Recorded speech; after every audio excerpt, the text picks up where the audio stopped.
Hello dear students, मैं Ajay Karmarkar. Electromagnetic induction को हम कंटिन्यू करते हैं और साथ ही साथ वीडियो को कंप्लीट देखें। जहां इंपॉर्टेंट लगे वीडियो को पॉज करें, नोट करें और आगे बढ़ें। और साथ ही साथ वीडियो को शेयर, लाइक और सब्सक्राइब जरूर करें। चलिए क्वेश्चन चालू करते हैं। Given below shown an arrangement by which current flows through the bulb X connected with coil B। यहाँ कॉइल A है और ये कॉइल B है।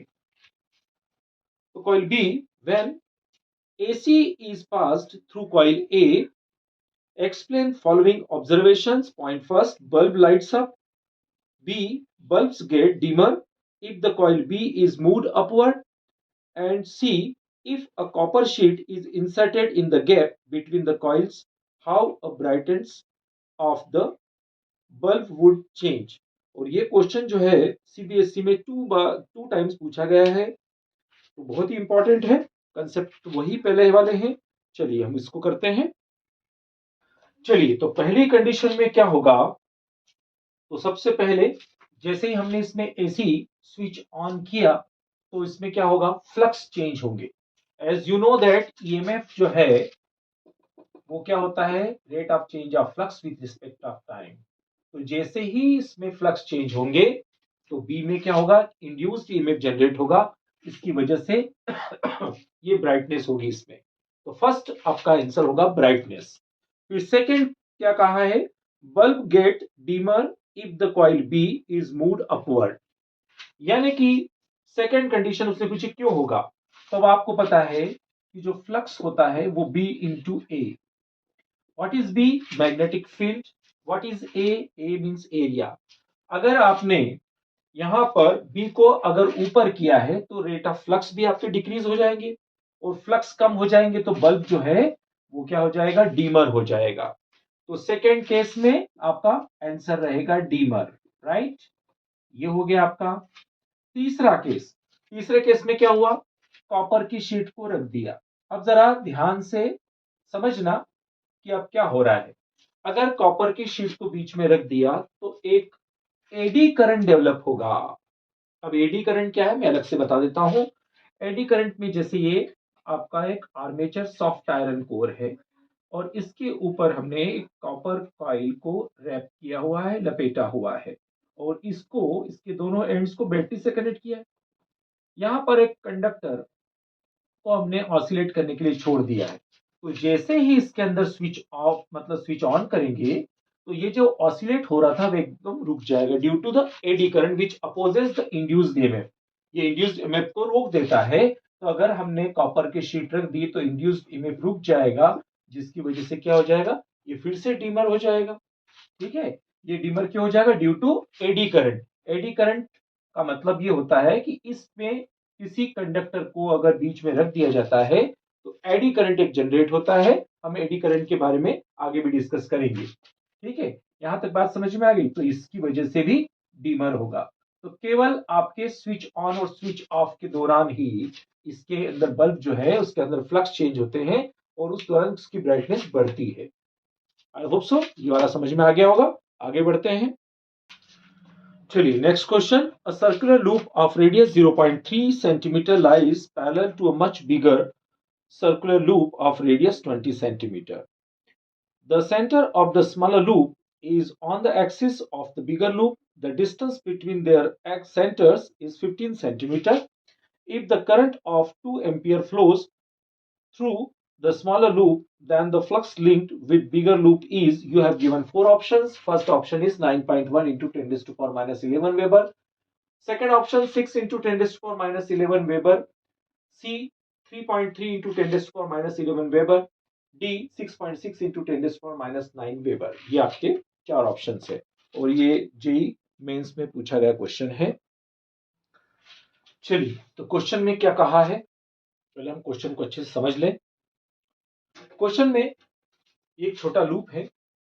इस छोटे से लूप में 2 एम्पियर का करंट फ्लो हो रहा है जिसकी रेडियस 0.3 सेंटीमीटर है। इसके पास में 15 सेंटीमीटर अवे एक और बिगर लूप है जिसकी रेडियस 20 सेंटीमीटर। हमें क्या निकालना है कि इसके फ्लक्स के चेंज होने के साथ साथ इसके कितने फ्लक्स चेंज हुए वो वैल्यू अपने को बताना है। तो सबसे पहले क्या करेंगे हम सबसे पहले लूप नंबर फर्स्ट, इस लूप नंबर फर्स्ट पर फ्लक्स निकालेंगे। लेकिन फ्लक्स निकलेगा कैसे? क्योंकि फ्लक्स का फार्मूला तो होता है आपका magnetic field into area. Magnetic field into area, तो सबसे पहली बात तो ये है कि इसमें फ्लक्स का चेंज होगा कैसे।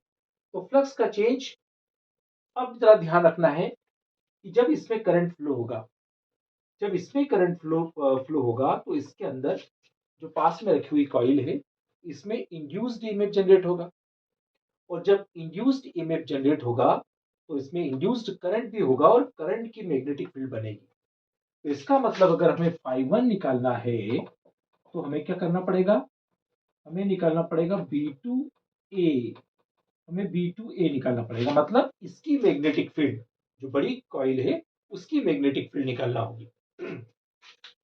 तो बड़ी मैग्नेटिक फील्ड की का फार्मूला क्या होगा? एक्सिस पर, हमें इस पर एक्सिस के कारण निकालना पड़ेगा। तो एक्सिस का फार्मूला क्या है? म्यू नॉट अपॉन 4 पाई 2 पाई आई। अब ये आई कौन सा है इसके अंदर? इसके अंदर है I2 करंट। क्यों? इंड्यूस्ड है, इसमें कोई करंट फ्लो नहीं हो रहा है, इसकी वजह से इसमें करंट फ्लो हो रहा है, तो हमने दिया उसका नाम I2। फिर R2 स्क्वायर इस वाले का स्क्वायर, और R2 square plus x square raise to power 3/2। ये तो हुआ अपना B2। और एरिया किसका निकलना है? जिसमें से फ्लक्स पास आउट हो रहा है। तो हमें पहले वाली जो कॉइल है, स्मॉलर कॉइल है, उसका एरिया पाई R1 स्क्वायर। ये तो हो गया हमारा φ1।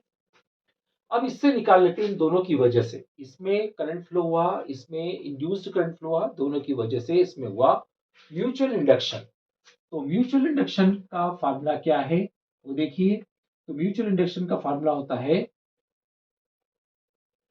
φ1। और एक बात ध्यान रखिए, जो म्यूचुअल इंडक्शन निकालते हैं तो m φ1 अगर लेंगे तो हमारा करंट रहेगा I2। ये एक दूसरे का रेसिप्रोकल, उल्टा चलेगा, हमेशा ध्यान रखना है। अगर m φ2 लेंगे तो हमारा यहां पर हो जाएगा I1। तो हम लेंगे म्यूचुअल इंडक्शन, ये फाई है। तो m इक्वल टू φ1, ये पूरा φ1 हम ऐसे कैसे ले लेते हैं? म्यू नॉट 4 पाई। देखिए कैंसल आउट करने के चक्कर में मत पड़ो। पिछली बार भी मैंने बताया था आपको कि म्यू नॉट अपॉन 4 पाई अगर हम कैंसिल कर भी देते हैं तो वापस अपने को चेंज करना होगा। और म्यू नॉट अपॉन 4 पाई की वैल्यू फिक्स है 10⁻⁻⁷। इसीलिए हमने इसको एज इट इज रखा है। फिर 2 pi square I2 R2 square R1 square, और यहां रहेगा R2 square plus X2 square raise to power 3/2, और अपॉन में 1/I2। किसका? ये वाला। तो ये I2 और ये I2 कैंसल आउट हो गए। तो हमारा म्यूचुअल इंडक्शन ये पूरी वैल्यू आ गई। अब हमें क्या निकालना है? हमें इसका फ्लक्स निकालना है। तो वैसे की वैसी फार्मूला, क्योंकि म्यूचुअल इंडक्शन जो होता है वो कभी चेंज नहीं होता। इस वाले के कारण इस पर, या इस वाले के कारण इस पर, M12 M equal to M21, first का सेकेंड के कारण। और आप इसको ऐसा लिख लीजिए तो आपको ऐसा समझ में आ जाएगा। एफ जो म्यूचुअल इंडक्शन है फर्स्ट पर सेकेंड की वजह से, सेकेंड पर फर्स्ट की वजह से, दोनों बराबर रहेंगे। तो अब हमें इस पर, मतलब सेकेंड वाली कॉइल पर हमें निकालना है, फ्लक्स निकालना है। तो क्या करेंगे हम? अब हम φ2 निकालेंगे, तो यहां रखना पड़ेगा अपने को I1। यानी φ2 के लिए m इंटू I1। पूरा फार्मूला वैसे कैसे रख लो, mu naught upon 4 pi 2 pi square R1 square R2 square upon R1 square plus x square raise to power 3/2। और ये लिखिए, पूरा लिख लिया हमने, और पूरे के साथ में I1 का अलग से प्रोडक्ट। यहां तक आपको समझ में आ गया होगा। अब हम वैल्यू रखेंगे और उसको कैलकुलेशन करके भी दिखाऊंगा। चलिए, तो अब हम क्या करते हैं, यहां इनकी वैल्यू रख देते हैं। φ2 देखिए म्यू नॉट अपॉन 4 पाई, जैसा मैंने आपको कहा है म्यू नॉट अपॉन 4 पाई की वैल्यू होगी 10⁻⁻7। टू तो ऑलरेडी ऐसे कैसे ही। हाँ, पाई स्क्वायर, वैसे जनरली पाई स्क्वायर की वैल्यू होती है 9.8 के अप्रोक्सीमेटली, हम 10 रख लेते हैं। ये कैलकुलेशन भी मैं आपको करके इसलिए दिखा रहा हूँ कि आप इसको ध्यान से रखिए, कोई बड़ा से बड़ा कैलकुलेशन भी हो तो आसानी से हो जाएगा। R1, R1 आपका 0.3 है, ये लिखिए 0.3, तो ये सेंटीमीटर में है, मीटर में कन्वर्ट करना है, ये स्क्वायर हो गया। नेक्स्ट R2 20 सेंटीमीटर है, 20 सेंटीमीटर है तो 20/100 स्क्वायर, ये भी हो गया।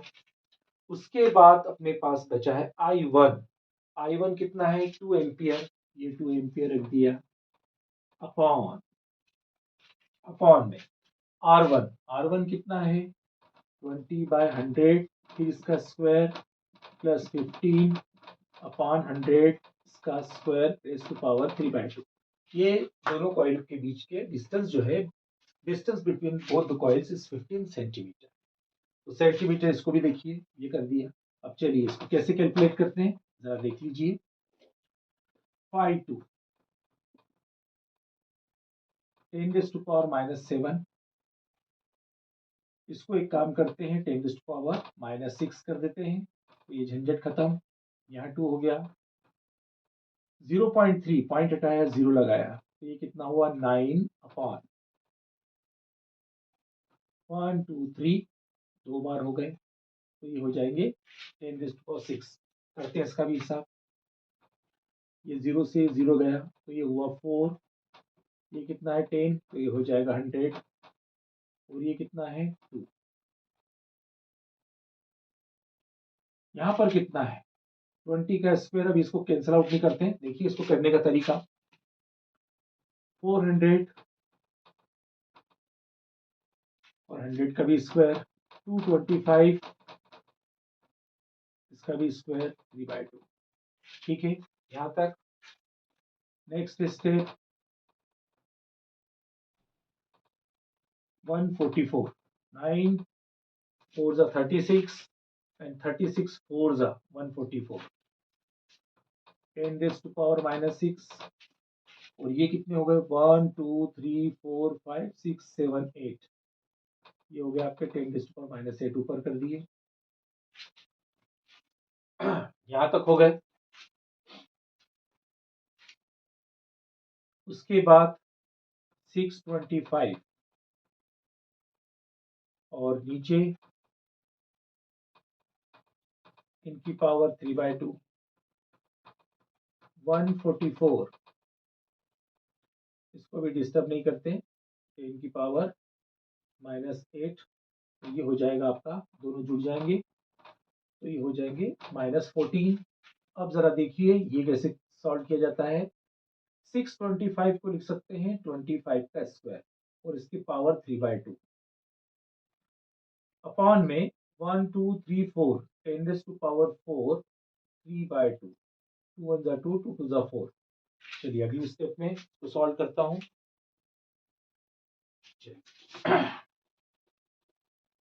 ये सारे कैलकुलेशन मैं आपको करके इसलिए दिखा रहा हूँ, मैथमेटिक्स वाले स्टूडेंट तो ऑलरेडी कर लेते हैं, लेकिन छोटे छोटे जो कैलकुलेशन है उनकी ट्रिक्स केवल, कि हमें पावर का ये अगर बड़े बड़ा कैलकुलेशन अगर आ गया, हम इसको कैसा करेंगे पावर से, या इसको किस प्रकार से यूज करेंगे, ये सारी चीजें आपको अच्छे से आ जाए, है ना। तो अब देखिए अपॉन का अपॉन ऊपर चला जाएगा, 144 10⁻⁻14, उसको तो डिस्टर्ब नहीं करना है क्योंकि हमारे आंसर में -11 दे ही रखा है। अब रही बात, ये 2 से 2 कैंसिल, 25 की पावर 3 टाइम से हमने इसको 3 बार लिख लिया। अब ये भी यहाँ पर कितना हो जाएगा 2 2 4 10⁻6, अपान का अपान ऊपर चला जाता है, 10⁻6 को मैंने कुछ इस तरीके का लिख लिया। क्यों? क्योंकि ये कैंसिल आउट बहुत आसानी से हो जाएगा। ये देखिए आपके सामने कैंसिल आउट हो गया, तो 4 चौक 16, 16 चौक 64, 64, 144 इंटू 64, चलिए कितना हो गया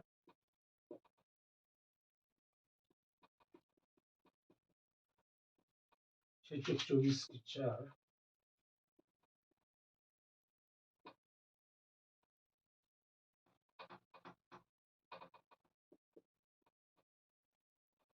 मेरा आंसर थोड़ा सा आगे जाएगा क्योंकि उसमें 9 पॉइंट समथिंग है, क्योंकि मैंने पाई स्क्वायर को मैंने 10 कंसीडर किया है, 9.8 के रखेंगे तो हो जाएगा। ये भी अपने को ध्यान रखना मैनिपुलेशन के टाइम पे कि हमने किस चीज को ज्यादा माना है। तो 9.2 समथिंग कुछ आया है, और 10⁻³ ये कर लेंगे, और हमारे पास 10⁻⁻14 ऑलरेडी है। तो आपका अपना अप्रोक्सीमेट, मतलब इससे कम तो करना ही है ही, ये अपना वेबर। तो अपना जो आंसर है, ए वाला आंसर आपका रहेगा। तो मैंने आपको कैलकुलेशन भी करके दिखा दिया है। आई होप सो आपको समझ में आ गया होगा। चलिए, तो नेक्स्ट क्वेश्चन पर चलते हैं। चलिए, तो क्या कहा है इस क्वेश्चन में, the inductance between A and D, A और डी के बीच में इंडक्टेंस निकालना है, रिजल्टेंट, और तीनों पर जो इंडक्टेंस गिवन है वो 3 हेनरी, 3 हेनरी, 3 हेनरी। ऑप्शन है 3.66 henry, option B 9 henry, C 0.66 henry, and last 1 henry. तो सबसे पहले कंसेप्ट ध्यान रखिए कि अगर सीरीज में इंडक्टेंस कॉइल होती है, इसका work same to same resistance जैसा ही है। तो अगर ये सीरीज में है कि पैरेलल होती है, तो उसका भी concept 1/L1 plus 1/L2 plus 1/L3, और अगर ये सीरीज में है तो ये L1, L2 और L3 इस प्रकार से रहेगा। बेसिक कंसेप्ट इसी पर बेस्ड है। तो अब पहले हमें ये देखना है कि ये सीरीज में है या पैरेलल है। तो रेजिस्टेंस वाला कंसेप्ट थोड़ा सा रिकॉल कर लेते हैं। देखो, हम इनकी लेबलिंग कर लेते हैं। जंक्शन ए और डी तो ऑलरेडी दे रखा है, पी क्यू आर, हमने यहाँ पर लेबलिंग कर ली। अब हम यहाँ देखते हैं कि पी जंक्शन पर, पी जंक्शन से कनेक्टेड आर जंक्शन, पी और आर एक ही जंक्शन है, क्योंकि इसके बीच में कोई आपका रेजिस्टेंस नहीं लगा हुआ है। मतलब यहाँ कोई पोटेंशियल डिफरेंस नहीं है।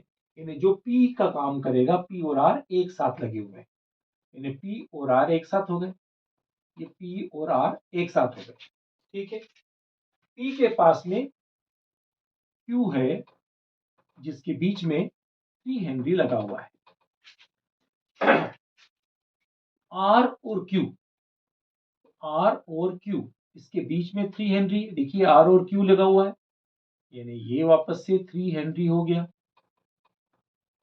देखिए, पहचान करने का तरीका भी यही है। कैसे? जैसे मैंने आपसे कहा है कि इसके बीच में कोई रेजिस्टेंस नहीं है, और कोई रेजिस्टेंस नहीं है, इसका मतलब पी जंक्शन और आर जंक्शन दोनों एक ही हो गए। तो आप उसको मार्कआउट कर लीजिए। अब देखो क्यू, बात हमारी क्यू की हो रही है। क्यू और आपका यहाँ पर डी एक जैसा है, ये क्यू पर डी लगा हुआ है, यहीं पर डी लिख देते हैं, क्यू के साथ में डी, क्योंकि क्यू और डी के बीच में कोई रेजिस्टेंस नहीं है। लेकिन डी किसके साथ में कनेक्शन है? आर के साथ में, तो डी और आर ये रहा, ये हो गया आपका 3 हेनरी। आई होप सो आपको ये कंसेप्ट समझ में आ गया होगा किस तरीके से किया है। मैं एक बार फिर से रिपीट कर देता हूं ताकि आपको समझ में आ जाए। देखिए, पी और आर के बीच में यहां ऊपर की तरफ देखें तो कोई रेजिस्टेंस नहीं है, तो आपका जो पी है और आर है वो एक हो जाएगा। पी और क्यू के बीच में इंडक्टेंस कॉइल है 3 हेनरी, पी क्यू के बीच में। फिर आगे बढ़ते हैं, आर और क्यू, आर और क्यू के बीच में 3 हेनरी है, देखिए आर और क्यू, ये आपकी 3 हेनरी हो गई। आगे बढ़ते हैं, अब यहां पर देखिए जो क्यू है उसके साथ में डी लगा हुआ है, इसके बीच में कोई पोटेंशियल डिफरेंस नहीं, मतलब आर और आपका जो डी है, क्यू और डी है वो एक ही है, ये क्यू और डी एक ही है। डी और आर के बीच में 3 हेनरी है, आर आपका ये रहा, तो ये कैसे हो गए? पैरेलल हो गए। अब पैरेलल के लिए कंडीशन है ही आपके पास 1/L1 plus 1/L2 plus 1/L3, तो ये कितना हो जाएगा? 1/3 प्लस 1/3 प्लस 1/3, मतलब कितना हुआ? मतलब 3/3, 1 L = 1 हेनरी। ये आपका डी ऑप्शन करेक्ट है।